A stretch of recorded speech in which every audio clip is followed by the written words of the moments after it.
streets of the capital over the weekend, protesting against government's cuts to public spending. Around 10,000 of them came from the Midlands. Well, what started peacefully ended in violence. There were ugly scenes on Saturday night as activists damaged property and attacked police officers. In a moment, we'll look at what happened when a group of Midland students were caught up in the violence. But first, we're now for the protest movements, and will the campaign have any impact on government decisions? David Chisnell has this report. The government's cuts to public spending are wide and far-reaching, but so are the demonstrations against them. On Saturday, 500,000 nurses, police officers, teachers and many other public sector workers took to the streets of London for the biggest rally the capital has seen for nearly 10 years. Unions who organised the march estimate 10,000 people travelled down from the Midlands. Among the noise of whistles and the horns, their message was clear.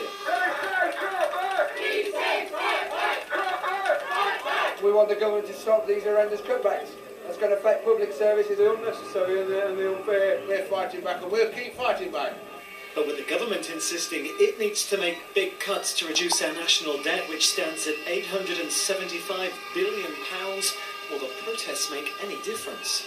Yes, of course their voices will be heard. That's the whole point of democracy. It's not going to change anything, is it? Well, we are set on a course in government. We've put into place cuts and tax changes, which we believe will actually start to bring this country out of the perilous economic situation that we inherited from the Labour Party. I don't think Cameron, Osborne, Clegg et al. Can ignore 500,000 people on the streets of London on Saturday. They'll certainly try to, but as I say, it is just the beginning. There will be further campaigns, there will be further protests, and we will be arguing the case for the public sector all the way along the line, right up to government.